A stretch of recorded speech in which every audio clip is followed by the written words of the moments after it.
My name is Sophia Lancaster. I'm 62 years old, a retired school teacher, and for the last 7 years I've lived as a widow. I now spend my days in a modest home, every corner filled with memories shaped by the love I poured into raising my only son, Mark Lancaster.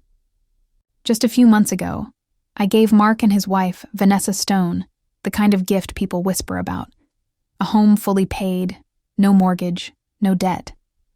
I emptied my life savings, told myself it was love, a foundation for their family's future. I handpicked the paint, built furniture in my garage, and even stitched curtains myself. That house wasn't just a shelter. It was Sophia Lancaster carved into wood, fabric, and sacrifice. That morning, a message from Mark made my hands tremble in a way I hadn't felt since the day we buried his father. The screen glowed with a single, brutal sentence. "You won't be joining us on the family cruise." Vanessa prefers to keep it just family, yet somehow I wasn't part of that anymore. I sat in my kitchen, the scent of untouched coffee filling the air, staring at those words until my fingers grew stiff and cold. I typed a single word back. Okay. That tiny word carried everything. The hurt, the shock, the cruel realization. I hit send, though inside a voice screamed, "So, I was good enough to buy your house, but not good enough to sit at your table, not good enough to ride your ship." My heart pounded like a drum, but my face stayed calm, detached. And in that moment, something inside Sophia Lancaster cracked forever. The morning light crept slowly across the floor, brushing against the kitchen chairs I had once refinished by hand. The very chairs where Mark sat with scraped knees, asking impossible questions about the stars. That little boy was gone, replaced by a man who had quietly drawn a line I was never meant to cross. My house suddenly felt foreign, like a museum filled with my worst decisions. The walls displayed photographs I had paid to capture, smiles bought by vacations I fully funded. Disneyland when Mark was 7, Cancun when Vanessa first appeared in our family, a cozy Christmas cabin trip I insisted on paying for because they said money was tight. Back then I called it love, a mother's gift. But staring now I saw the truth. Those weren't memories at all. They were receipts, neatly framed and hung on my walls, reminders of everything I had given away. I thought back to their housewarming party last spring, the one I planned, the one I paid for. I remembered Vanessa taking my hands with a tearful smile, saying, "Sophia, you didn't have to do this. We're so grateful. You'll always have a room here, you know that." And I believed her. Of course I did, because mothers believe it's what we do. I remembered nights spent repainting their master bedroom while they worked. I chose soft lavender because Vanessa said it was calming. I bought new curtains, hung them myself. Every corner of that house carried my fingerprints. Every pillow, every lamp, every rug. I kept myself busy so I wouldn't face the quiet truth. Mark and Vanessa didn't call much. They rarely visited. I told myself they were just busy, building their life. That's what young couples do. They settle, they work, they grow. But deep down I knew that wasn't the truth. I thought of those endless evenings spent repainting their master bedroom while they were away. I chose soft lavender because Vanessa insisted it was calming. I ordered new curtains, hung them myself. Every inch of that house carried my fingerprints. Every pillow, every lamp, every rug. I buried myself in busy work so I wouldn't have to face the quiet truth. Mark and Vanessa rarely called. They hardly visited. I kept telling myself they were young, busy, figuring out life. But that wasn't the truth. The truth was heavier than paint cans and moving boxes. The truth was that I had made myself so useful they stopped seeing me as a person at all. To them, I wasn't Sophia. I was the fixer, the helper, the wallet. And once the money was gone, so was my worth. I had given too much for too long. And in return, I was quietly erased. The next morning, the silence in my house was unbearable. It wasn't the kind of quiet that comforts. It pressed on my chest, made my hands twitch, reminded me that something was terribly wrong. I reached for the phone and called Eleanor Price, my oldest friend. She arrived within the hour. No questions, no hesitation, just as she always had. That's the gift of old friends. They know when to speak and when to stay still. She stepped into my kitchen, looked at my face, and didn't need to ask. "Tell me," she said softly, setting her purse down. I slid my phone across the table. Her jaw tightened as she read Mark's cruel message. She didn't speak at once, only shook her head slowly, like she had expected this day. They've been planning this, Sophia. My head shook in protest, my voice small. Maybe it's just Vanessa. Maybe she got into his head, but Mark, he's not like this. Eleanor Price looked at me with that mix of love and brutal honesty only a lifelong friend can offer. She reached across the table, her hand folding around mine. You raised a good boy, Sophia, she said. But you also raised a boy who never had to struggle, because you always fixed everything. Vanessa saw that. She saw what she could mold him into. I turned away, my throat tightening. You made yourself small, Sophia, and now they treat you like you belong there. Her words burned because they were true. I had stayed useful so long I'd forgotten how to be seen, but something inside me was shifting, and for the first time in years I was ready, not just to be useful, but to be visible again. That night I couldn't sleep. I lay in bed staring at the ceiling, Eleanor's words echoing. They've been planning this. At 2:17 a.m. I rose and walked to the kitchen. The glow of my laptop lit the room as I sat, fingers trembling over the keyboard. For years, Vanessa had managed most of my online accounts. It's just easier, she'd chirp with that syrupy voice. You shouldn't worry about these things in retirement. And I believed her. I wanted to believe I still mattered. But that night, I logged in with sharpened awareness. At first glance, everything looked fine. Checking, savings, retirement accounts intact. But danger hides behind the ordinary. Digging deeper, I found them. Transfers, small but steady, labeled property maintenance, home repair, emergency fund. Lies.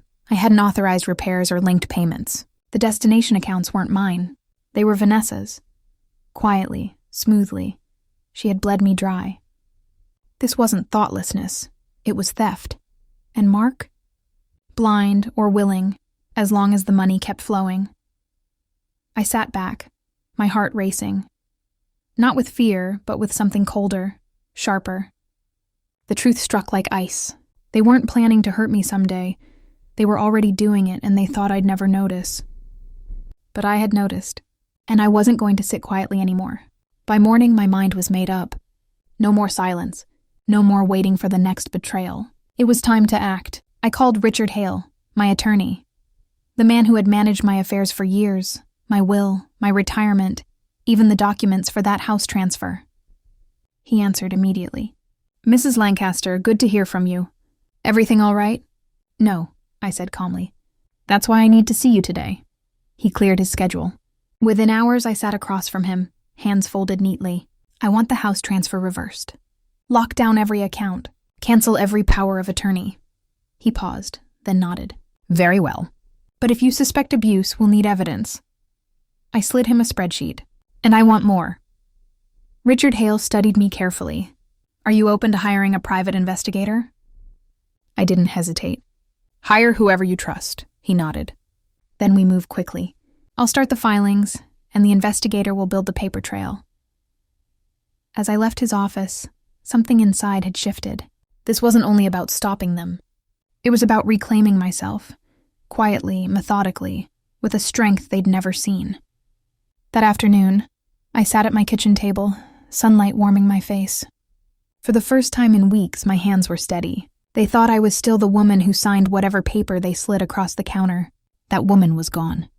The next morning, an envelope appeared under my door. Plain, white, familiar. Vanessa always used those. On top, a sticky note in her looping hand. Just sign whenever you're ready, Mom. It'll make things easier while we're away. My stomach turned. They were already gone, off on sapphire waters, cocktails in hand, while this trap waited on my counter. I opened the envelope with care. Inside, the documents were polished, professional, neat. On the surface, harmless. Estate updates, household authorizations. But buried deep was a new power of attorney. Permanent, irrevocable. It handed Vanessa complete control. My finances, my property, even medical decisions. The right to put me into care without my consent. They weren't waiting for me to grow old. They were taking everything while I still lived. I stared at the papers, my hand steady on the counter. I didn't cry. I didn't scream. Instead, I whispered to the woman I used to be. You almost signed this. Almost, but not today. Today, I saw the truth. This wasn't surrender, it was evidence. They thought they were steps ahead, but I had caught up. By noon, I was in Richard Hale's office again. He read the documents, jaw tightening. "This isn't just unethical," he muttered. "It's predatory." "If I had signed this," I said coldly, "they could have sold my home, drained my accounts, even placed me in a facility, all while smiling to my face." Richard Hale looked at me expecting panic, but I was calm. "Let's move faster," I told him firmly. Respect replaced concern in his eyes. "We already have the deed reversal filed. The asset freeze is in motion. The investigator is auditing. After this," he tapped the envelope, "we escalate. Lock down every account. No one touches your assets without your signature." I nodded. He added, "And one more thing. We'll draft a protective clause. If they push legal coercion, we'll present a full timeline of manipulation in court." My breath steadied. For the first time in years, I wasn't reacting. I was building something they wouldn't see until it towered between us like a wall. When I left his office, the woman who gave endlessly for love was gone. A new Sophia Lancaster had arrived. 4 days later, their cruise ship docked. I was already there.